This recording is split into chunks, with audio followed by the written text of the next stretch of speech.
आज हमारा देश आज़ाद है। हम जो चाहे वो कर सकते हैं। अपना जीवन अपने तरीके से जीने का पूर्ण अधिकार है। किसी भी प्रकार का कोई भी प्रतिबंध नहीं है। लेकिन आज़ादी के पहले ऐसा नहीं था। हमारे देश में बहुत सारे भेदभाव और बहुत सारी कुरीतियां फैली हुई थी, जो देश की एकता के लिए बिल्कुल भी ठीक नहीं था। लेकिन किसे पता था कि मध्य प्रदेश के इंदौर जिले से एक महू नामक छोटे से कस्बे से समान परिवार से सामाजिक भेदभाव और शोषण का शिकार एक बालक इस देश में इस अन्याय के खिलाफ एक चिंगारी लगा दी, जो हर तबके में एक मशाल का रूप धारण कर लिया था। ये वही बालक है जो हमारे देश भारत का संविधान निर्माता बना, वही जिसे हम बाबा साहेब भीमराव अंबेडकर यानी आधुनिक भारत के रचयिता। पिछड़े वर्ग और महिलाओं के लिए उनका योगदान अतुलनीय है। भारत रत्न आजाद भारत के पहले कानून मंत्री हम बाबा साहेब भीमराव अंबेडकर की बात कर रहे हैं। सामाजिक समानता और बराबरी के लिए जो काम किए उसे कोई नहीं दोहरा सका। अंबेडकर ने दलितों को एहसास दिलाया कि जिस जमीन पर वो रहते हैं उसमें उसका भी पूर्ण अधिकार है। बाबा साहेब को अछूत, दुत्कार, जातीय अपमान, जिंदा रहने के जद्दोजहद के सिवा कुछ नहीं मिला। जिंदा रहने के जद्दोजहद के सिवा कुछ नहीं था। पढ़ाई में तेज होने के बावजूद उन्हें कभी भी दूसरे बच्चे के बराबर नहीं समझा गया। स्कूल में पानी पीना तो दूर, बर्तन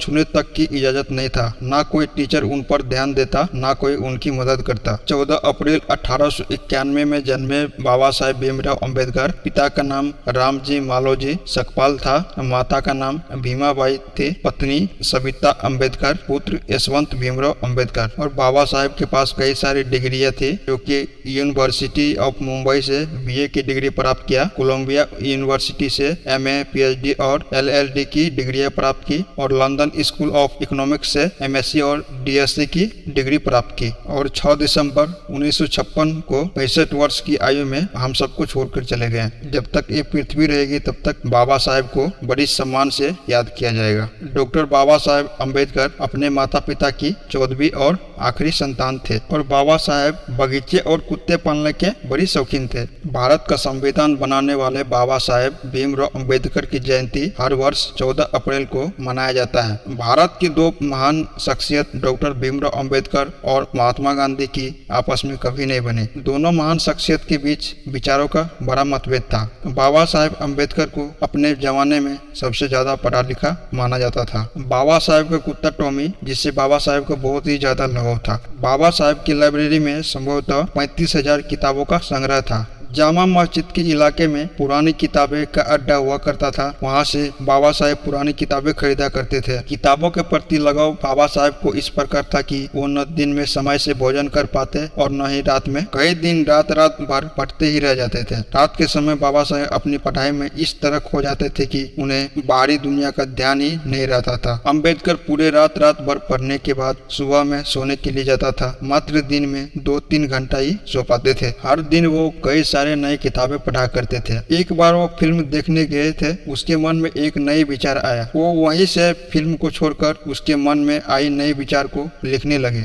जिस समय वो घर से लौटते थे, सीधे अपने पढ़ने की मेज पर जाके बैठते। बाबा साहेब को बाहर खाना खाना बिल्कुल भी पसंद नहीं था, क्योंकि घर से बाहर खाना खाने में जाने में व्यर्थ की बातें से कई घंटे बर्बाद हो जाते थे। बड़ौदा के महाराज सयाजीराव गायकवाड़ ने उसे अमेरिका में पढ़ने के लिए 25 रुपये महीना छात्रवृत्ति के रूप में दिया। औरत को स्तन ढकने तक का भी अधिकार नहीं था। बाबा साहेब की उपलब्धियों को हमें जरूर जानना चाहिए। डॉक्टर बाबा साहेब अंबेडकर विदेश से अर्थशास्त्र में डॉक्टरेट PhD की डिग्री प्राप्त करने वाले पहले भारतीय थे। डॉक्टर अंबेडकर ही एकमात्र भारतीय हैं जिनकी प्रतिमा लंदन के संग्रहालय में कार्ल मार्क्स के साथ लगी हुई है। भारतीय तिरंगे में अशोक चक्र को स्थान देने का श्रेय भी डॉक्टर बाबा साहेब अंबेडकर को ही जाता है। हालांकि राष्ट्रीय ध्वज को पिंगली वेंकैया ने डिजाइन किया है। बाबा साहेब ने निजी पुस्तकालय राजगढ़ में 50,000 से अधिक पुस्तकें थी, और यह दुनिया की सबसे बड़ी निजी पुस्तकालय थी। डॉक्टर बाबा साहेब द्वारा लिखित पुस्तक waiting for a visa Columbia विश्वविद्यालय में एक पुस्तकालय है। कोलंबिया विश्वविद्यालय ने 2004 में दुनिया की शीर्ष 100 विद्वानों की सूची बनाई, और उस सूची में सबसे पहला नाम डॉक्टर भीमराव अंबेडकर का था। डॉक्टर बाबा साहेब अंबेडकर 64 विषयों के मास्टर थे। उन्हें हिंदी, पाली, संस्कृत, अंग्रेजी, फ्रेंच, जर्मन, मराठी, फारसी, गुजराती जैसी 9 भाषाओं का ज्ञान था। इसके अलावा उन्हें लगभग 21 वर्षों तक विश्व के सभी धर्मों का तुलनात्मक अध्ययन किया। लंदन स्कूल ऑफ इकोनॉमिक्स में बाबा साहेब ने 8 साल की पढ़ाई सिर्फ 2 साल 3 महीने में पूरी की। इसके लिए उन्हें 21 घंटे की पढ़ाई करनी पड़ी थी। दुनिया में ऐतिहासिक रूप से अपने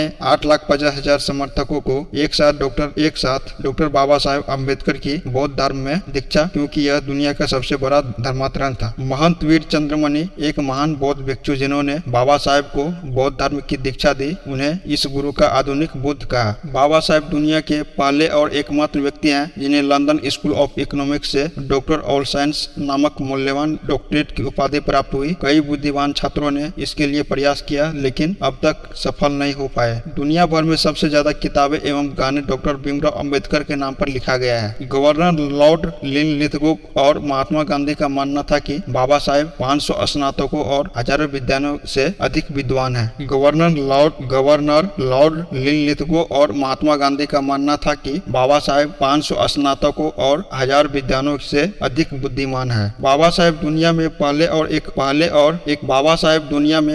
और एकमात्र सत्याग्रही थे जिन्होंने पीने के पानी के लिए सत्याग्रह किया। 1954 में नेपाल के काठमांडू में आयोजित विश्व बौद्ध परिषद में बौद्ध भिक्षुओं ने डॉक्टर बाबा साहेब अम्बेडकर को बौद्ध धर्म की सर्वोच्च उपाधि बोधिसत्व प्रदान की थी। उनकी प्रसिद्ध पुस्तक बुद्ध और उनका धम्म भारतीय बौद्ध का ग्रंथ है। डॉक्टर बाबा साहेब अम्बेडकर ने 3 महापुरुषों भगवान बुद्ध, संत कबीर और महात्मा फुले की अपना गुरु माना था। बाबा साहेब की जयंती पूरे विश्व में मनाया जाता है। The makers of the universe नामक वैश्विक सर्वेक्षण के आधार पर ऑक्सफोर्ड विश्वविद्यालय द्वारा पिछले 10,000 वर्षों में शीर्ष 100 मानवतावादी लोगों की एक सूची बनाई गई, जिसमें चौथा नाम डॉक्टर बाबा साहेब अम्बेडकर का था। बाबा साहेब की पहली प्रतिमा वर्ष 1950 में उनके जीवित रहने पर बनाई गई थी और यह प्रतिमा कोल्हापुर शहर में स्थापित है। तो दोस्तों, आज के लिए बस इतना ही। बाबा साहेब के बारे में हम जितना भी जाने उतना ही कम है।